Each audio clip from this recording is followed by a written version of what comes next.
যে দশমিক থেকে যে কোনো সংখ্যা পদ্ধতিতে যাওয়ার নিয়ম একই, যে সংখ্যা পদ্ধতিতে যাব ওই সংখ্যা পদ্ধতির বেস দিয়ে ভাগ। যে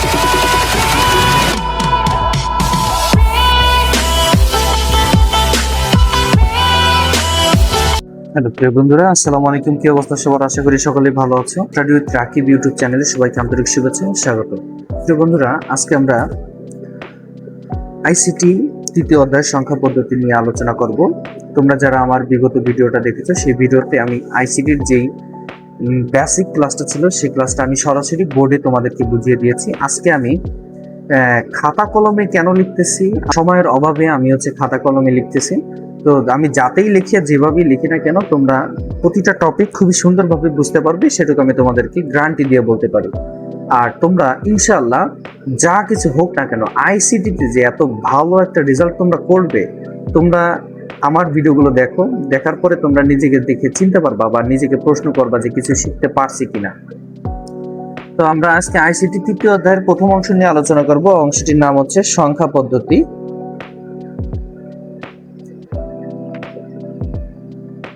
সংখ্যা পদ্ধতি। প্রিয় বন্ধুরা, আজকে সংখ্যা পদ্ধতি নিয়ে আমাদের প্রথম পার্ট, অর্থাৎ বিগত যে পার্টটা গিয়েছে সেটা আমাদের বেসিক আলোচনা। আজকে বেসিক আলোচনা না, আজকে আমাদের প্রথম পার্টটা আমরা এখানে উপস্থাপন করব। তো প্রথম পার্টে আমরা এখান থেকে শুরু করতেছি যে সংখ্যা পদ্ধতি এই অধ্যায় থেকে আমাদের কি কি শেখা লাগবে। প্রিয় বন্ধুরা দেখো, সংখ্যা পদ্ধতি থেকে আমাদের মূলত যে জিনিসগুলো শেখা লাগবে সেগুলো কি? আমাদের সংখ্যা পদ্ধতি থেকে মোট 5টা জিনিস শেখা লাগবে। সংখ্যা পদ্ধতি থেকে মোট কয়টা জিনিস শেখা লাগবে? 5টা জিনিস। সেই জিনিসগুলো কি কি দেখো। এক নম্বরে রূপান্তর। এক নম্বরে কি? রূপান্তর। 2 নম্বরে যোগ। 3 নম্বরে বিয়োগ। 4 নম্বরে পরিপূরক। আর লাস্ট বাকি 5 নম্বরে কোডের ধারণা। কোডের ধারণা। কোডের ধারণা। তো প্রিয় বন্ধুরা, আমাদের সংখ্যা পদ্ধতি থেকে আমাদের শেখা লাগবে মোট 5টা জিনিস। এক হচ্ছে রূপান্তর, যোগ, বিয়োগ, পরিপূরক, কোডের ধারণা। এখন আজকের এই ভিডিওতে আমি তোমাদেরকে রূপান্তর নিয়ে আলোচনা করব। কোনটা নিয়ে? রূপান্তর নিয়ে। আমি ইনশাআল্লাহ পর্ব আকারে প্রতিটা টপিক আমি তোমাদেরকে একদম হাতে খড়ি দিয়ে বুঝিয়ে দিব, যাতে এই চ্যাপ্টার থেকে, এই 5টা বিভাগ থেকে যদি কোনোভাবে কোনোটা রিলেটেড কোনো প্রশ্ন আসে, তাহলে তোমরা যাতে অ্যান্সার করতে পারো। রূপান্তর জানতে হবে, যোগ জানতে হবে, বিয়োগ জানতে হবে, পরিপূরক জানতে হবে, কোডের ধারণাও তোমার জানতে হবে। তো আজকে আমি ধারাবাহিকভাবে তোমাদেরকে বুঝিয়ে দিব। এবং এই ধারাবাহিকতার লক্ষ্যে আজকে আমি তোমাদেরকে রূপান্তর নিয়ে বিস্তারিত আলোচনা করব তোমাদের সামনে। তো চলো, রূপান্তর জিনিসটা কি দেখো। আমরা জানি সংখ্যা পদ্ধতি 2 প্রকার। সংখ্যা পদ্ধতি কয় প্রকার? 2 প্রকার। একটা হচ্ছে পজিশনাল সংখ্যা পদ্ধতি আর একটা হচ্ছে নন পজিশনাল সংখ্যা পদ্ধতি। এখন পজিশনাল সংখ্যা পদ্ধতি কয় প্রকার? পজিশনাল সংখ্যা পদ্ধতি বেজের উপর ভিত্তি করে 4 প্রকার। কয় প্রকার? 4 প্রকার। দেখো, 1 নম্বরে কি সংখ্যা পদ্ধতি এটা কিন্তু রূপান্তরের ক্লাস। রূপান্তর।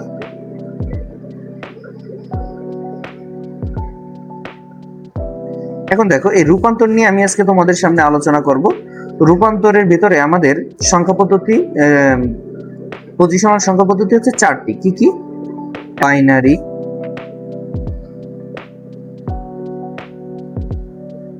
অক্টাল, আর একটা হেক্সাডেসিমাল। এখন দশমিকের বেস কত? 10। বাইনারির বেস কত? 2। অক্টালের বেস কত? 8। হেক্সাডেসিমালের বেস কত? 16। এখন রূপান্তর জিনিসটা কি জানো? রূপান্তর জিনিসটা এর রূপ পরিবর্তন করা। অর্থাৎ পরীক্ষায় এমন আসলো যে কোনো একটা সংখ্যা মনে করে দশমিকে আছে। এখন তোমাকে বলল যে এই দশমিক সংখ্যাটা থেকে তুমি হেক্সাডেসিমালে যাও, অথবা এটা না বলে বলল দশমিক থেকে তুমি অক্টালে যাও, অথবা এটা বলতে পারে দশমিক থেকে তুমি বাইনারিতে যাও। এগুলোকে বলে রূপান্তর। এগুলো থেকে কি বলে? রূপান্তর বলে। এখন রূপান্তর মানে এক সংখ্যা পদ্ধতি থেকে অন্য আরেকটা সংখ্যা পদ্ধতিতে যাওয়া, বা এক সংখ্যা থেকে অন্য আরেকটা সংখ্যায় রূপান্তর হওয়া, তাকে রূপান্তর বলে। তো জিনিসটা ক্যামেরা আসতেছে কিনা ঠিক মতন আমি বুঝতে পারতেছি না, জিনিসটা একটু তোমরা দেখবে খেয়াল করে। দেখো রূপান্তর জিনিসটা কি, তোমাকে মনে করো পরীক্ষায় দশমিক এক একটা সংখ্যা থাকবে, এই সংখ্যাটাকে তোমাকে বলবে যে তুমি হেক্সায় যাও, এই সংখ্যাটাকে আবার বলতে পারো তুমি অক্টালে যাও, এটাকে বলতে পারো তুমি বাইনারিতে যাও, এটাকে বলতে পারো তুমি অক্টালে যাও। ঠিক আছে, এরকম বিভিন্ন ভাবে প্রশ্নগুলো করতে পারে। এখন আমি তোমাকে দশমিক থেকে সমস্ত সংখ্যায় আসা শিখালাম, দশমিক থেকে সমস্ত সংখ্যায় আমি তোমাকে আসা শিখালাম। এখন পরীক্ষায় মনে করো আসছে যে হেক্সাডেসিমাল থেকে দশমিকে যাও, হেক্সাডেসিমাল থেকে দশমিকে যাও, হেক্সায় আছে একটা সংখ্যা সেটাকে বলছে যে হেক্সা থেকে এবং দশমিকে যাও। এখন তুমি কি করবা? তুমি কি পারবা? তুমি পারবা না। এজন্য এখন তুমি মনে করে হেক্সা থেকে দশমিকে যাওয়াও শিখলা, এখন আসছে অক্টাল থেকে দশমিকে, কি করবা? পারবা না। এখন বলছে বাইনারি থেকে দশমিকে, সম্ভব? বলো সম্ভব না। এখন আমি তোমাকে মনে করো সমস্ত সংখ্যা থেকে, সমস্ত সংখ্যা পদ্ধতি থেকে আমি দশমিকে যাওয়া আমি তোমাকে শিখালাম। এখন মনে করো এটা আর আসে নাই, এখন আসছে বাইনারি থেকে অক্টালে যাও, বাইনারি থেকে অক্টালে যাও, তখন তুমি কি করবা? তুমি কি পারবা? তুমি কিন্তু তখন পারবা না। আমি মনে করি তোমাকে এটাও শিখালাম, এখন আসছে অক্টাল থেকে বাইনারিতে যাও, তখন তুমি কি করবা ভাই? তখনও কিন্তু ঝামেলার সৃষ্টি হয়। তো এইগুলো যখন বলবে তখন আমাদের যাতে বিভ্রান্তি না হয় এই জন্য আমাদের খুবই সুন্দর করে রূপান্তরটা শিখতে হবে। প্রিয় শিক্ষার্থীরা, তোমরা ভালোভাবে একটা জিনিস মনে রাখবে, সংখ্যা পদ্ধতি থেকে অঙ্ক আসবে আর রূপান্তর করতে হবে না এমন কোনো অঙ্ক কিন্তু আসবে না। সুতরাং রূপান্তর আমাদের জন্য খুবই গুরুত্বপূর্ণ। তো চলো আজকে আমি রূপান্তর নিয়ে আজকে আমি ক্লাস শুরু করি। সর্বপ্রথম আমি দশমিক থেকে তোমাদেরকে যে কোনো সংখ্যা পদ্ধতিতে যাওয়া শিখাবো। তো আমরা শুরু করলাম রূপান্তর। আজকের এক ক্লাসে আমি রূপান্তরের দশমিক থেকে সব সংখ্যা পদ্ধতিতে যাওয়া শিখাবো। দেখো রূপান্তর, মনে করো একটা সংখ্যা দশমিকে আছে, দশমিকে কত আছে মনে করো এখানে এখানে আমি দিলাম 50, কত দিলাম? 50। এটা আছে কোথায়? দশমিকে আছে। এটাকে নিতে হবে কোথায়? দশমিক থেকে সর্বপ্রথম আমি কিসে যাব? দশমিক থেকে আমি বাইনারিতে যাব। এটাকে আমার নিতে হবে বাইনারিতে। বাইনারি বেস কত? 2। প্রিয় বন্ধুরা, সারা জীবন একটা কথা মনে রাখবা, দশমিক থেকে তুমি যেই সংখ্যা পদ্ধতিতে যাও নিয়ম এক। দশমিক থেকে যেই সংখ্যা পদ্ধতিতে যাবে নিয়ম এক। শুধু একটা নিয়ম মনে রাখবা মাগার, আর কিছুই জীবনে কিছু করা লাগবে না, শুধু একটা নিয়ম মনে রাখবা। তো দশমিক থেকে যে কোনো সংখ্যা পদ্ধতিতে যাবা একই নিয়ম। সেই নিয়মটা কি দেখো, দশমিক থেকে যে সংখ্যা পদ্ধতিতে যাবা সেই সংখ্যার বেস দিয়ে ভাগ, সেই সংখ্যার বেস দিয়ে ভাগ। এখন মনে করো এখানে আমার দশমিকে আছে কত? 50। তাহলে আমি এখানে 50টা আনলাম। 50 আনার পরে আমি যাব কিসে? বাইনারিতে। তাহলে কি হবে? বাইনারির বেস দিয়ে ভাগ, অর্থাৎ 2 দিয়ে ভাগ হবে। কি দিয়ে? 2 দিয়ে ভাগ হবে। তো যে এখন এই সংখ্যাটাকে আমি বাইনারিতে যাব, পরবর্তীতে এই সংখ্যাটাকে আমি হেক্সাডেসিমেলে যাব, এখান থেকে এই সংখ্যাটাকেই আমি অক্টালে যাব। কথা বুঝতে পারছো? একটা সংখ্যা দিয়ে আমি 3টায় যাব, সর্বপ্রথম বাইনারিতে যাচ্ছি। তো আসো বাইনারিতে গেলে কি হবে, যে সংখ্যা পদ্ধতিতে যাব দশমিক থেকে সেই সংখ্যা পদ্ধতির বেস দিয়ে ভাগ। তাহলে আমি বাইনারিতে যাচ্ছি, বাইনারিতে যাচ্ছি, তাহলে কি হবে? 2 দিয়ে ভাগ হবে। দেখুন নরমালি তুমি লসাগু করো না, নরমালি লসাগুর মতন অঙ্কগুলো করতে হবে। তো আসো 50, 2 50-এর ভিতরে কয়বার যায়? 2 50-এর ভিতরে 25 বার যায়। হাতে কিছু থাকে? থাকে না। যদি হাতে কিছু না থাকে তাহলে শূন্য। এখন আসো 2 এই সেম, শুধু এই 2 দিয়েই হবে। আসো 2 25-এর ভিতরে কয়বার যায়? আমরা জানি 12 দুগুণী 24, 12 বার যায়। 12 দুগুণী 24 হয়, হাতে কত থাকে? 1 থেকে যায় কিন্তু, ঠিক না? এখন আসো এই 2 দিয়ে এই 12কে আবার গুণ দাও, 12কে আবার ভাগ দাও। তো 2 12-এর ভিতরে কয়বার যায়? 6 বার যায়। শূন্য থাকে, হাতে কিছু থাকে না, তাই শূন্য। এখন আবার সেম বার, 2 দিয়ে 6কে দাও, 3 বার যায়, হাতে কিছু থাকে না, শূন্য। আবার 2 দিয়ে দাও, 2 3-এর ভিতরে 1 বার যায়, 2 কে 2, হাতে থাকে 1, 2 এখানে 1কে কিন্তু 2 দিয়ে ভাগ দেওয়া যায় না। 2 দিয়ে 2কে দাও, 2 2-এর ভিতরে 1 বার যায়, হাতে কিছু থাকে না। এখন যত সময় আমরা কত সময় এই ভাগগুলো করব, যত সময় এই মান শূন্য না হবে, যত সময় এই 2 এর মান শূন্য না হবে, এবার হয়ে যাবে। দেখো যায় না। তাই এই একের মান হবে 0, তাই এই 2 এর মান হবে 0, আর এই একটা এখানে চলে আসবে। এখন নিচ থেকে উপরে সাজায়া দিলে বাইনারি মান পেয়ে যাবা। অতএব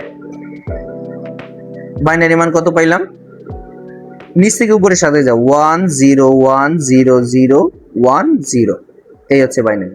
এখন এটাকে এখানে সাজায় দাও 1 0 1 0 0 1 0। কথা কি বুঝতে পারছো? কি করলাম?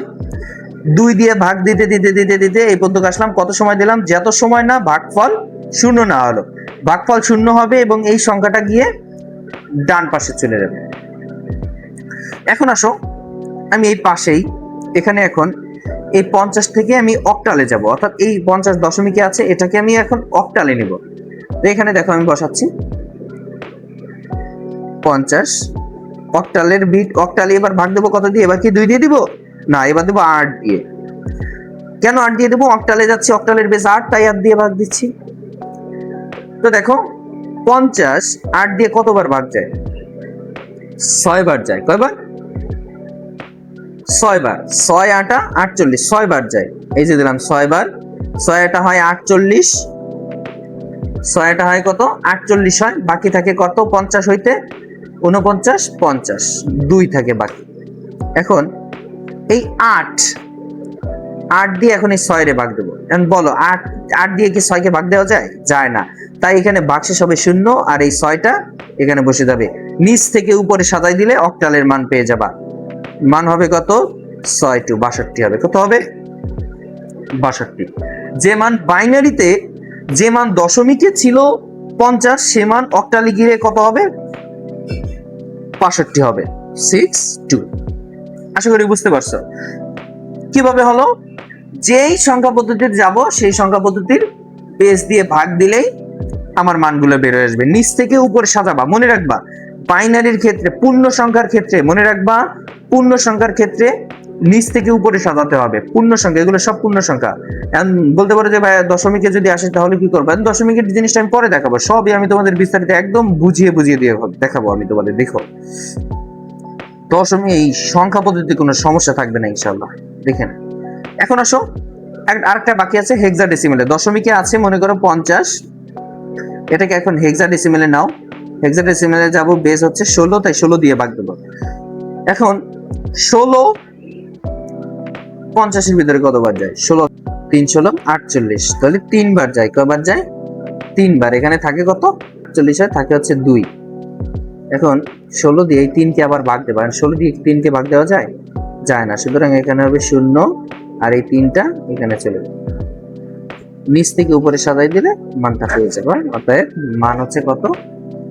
মান হচ্ছে 3 2 3 2। এটা কিসে? হেক্সাডেসিমেল। তাহলে যেই মান দশমিকে হয় 50, সেটা হেক্সাডেসিমেলে হয় কত? 32। আশা করি খুব সুন্দরভাবে বুঝতে পারছো যে দশমিক থেকে যে কোনো সংখ্যা পদ্ধতিতে যাওয়ার নিয়ম কি। এখন আমি আজকের ভিডিওটা এই পর্যন্ত কি থাকবে। আগামী দিনে আমি মনে করো যে কোনো সংখ্যা থেকে দশমিকে যাওয়ার নিয়ম নিয়ে আমি তোমাদেরকে ভিডিও বানাবো। আজকে আমাদের কি হলো? আজকে আমরা এই দশমিক থেকে বাইনারিতে গেলাম, দশমিক থেকে অক্টালে গেলাম, দশমিক থেকে হেক্সাডেসিমেলে গেলাম। আগামীতে আমি যে ভিডিওটা বানাবো কিভাবে হেক্সা থেকে দশমিকে যাবা, অক্টাল থেকে দশমিকে যাবা, বাইনারি থেকে দশমিকে যাবা, যে একদম একটা নিয়ম শিখাবো, সব নিয়ম পানি পানি হয়ে যাবে। দেখো শুধু ধৈর্য সহকারে ভিডিওগুলো দেখতে হবে আর বুঝতে হবে। তো কি করলাম?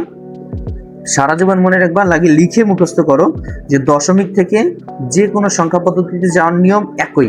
যে সংখ্যা পদ্ধতিতে যাব ওই সংখ্যা পদ্ধতির বেস দিয়ে ভাগ, যে সংখ্যা পদ্ধতিতে যাব ওই সংখ্যা পদ্ধতির বেস দিয়ে ভাগ। আশা করি বিষয়টা বুঝতে পারছো। তো আমি তোমাদের এখানে কিছু বাসার কাজ দিয়ে দিচ্ছি, যে কাজগুলো আমার ভিডিও শেষ হয়ে গেলে এই কাজগুলো তোমরা এখানে করবা। তো মনে করো এখানে আমি দিলাম 6 5, এটা আছে মনে করো দশমিকে, এটাকে 3 জায়গায় নিবা। কয় জায়গায়? 3 জায়গায়। প্রথমে নিবা বাইনারিতে, পরে নেবা অক্টালে, পরে নেবা হেক্সাডেসিমেলে। এই জিনিসটা করে তোমরা সবাই এটা করে লাগে আমাকে দেখাবা। আমাকে কিভাবে দেখাবা? তোমরা যারা মনে করো যারা আইসিটি আমার কাছ থেকে শিখতে ইচ্ছুক আছো, তারা শুধুমাত্র আমার ফেসবুক যে একটা পেজ আছে স্টাডি উইথ রাকিব 6 to 11 নামে, ওই পেজে তোমরা আমাকে ফলো দিতে পারো এবং ওই পেজের যে মেসেঞ্জার সাইট থাকবে সেই মেসেঞ্জারে তোমরা আমাকে এটার পিক তুলে পাঠাবা। তো আশা করি আমি আইসিটির ক্লাস তোমাদের প্রতিনিয়ত করিয়ে যাব, আর কখনো যাতে কোনো প্রকার ব্যর্থতা তোমাদের ভিতরে কাজ না করে সেজন্য আমি এই উদ্যোগটা নিয়েছি যে আমি তোমাদেরকে যেভাবে প্রাইভেটে তোমরা টিউশন করে আইসিটি শিখতে পারো, আমি হাতে ধরে তোমাদেরকে সেভাবে আইসিটি শিখাবো। সুতরাং তোমরা আমার ভিডিওগুলো দেখবে এবং আমার চ্যানেলের সাথে থাকবে, আর দোয়া করবে যাতে আইসিটি সহকারে হিসাব বিজ্ঞান বলো, ইংরেজি বলো, যাতে তোমাদের সামনে পার্ট বাই পার্ট সবকিছু সুন্দরভাবে উপস্থাপন করতে পারি। তো প্রিয় বন্ধুরা, আজকের ভিডিও এই পর্যন্ত থাকবে। তো আগামী ভিডিও দেখার অনুরোধ রেখে আজকের ভিডিও শেষ করছি। আসসালামু আলাইকুম।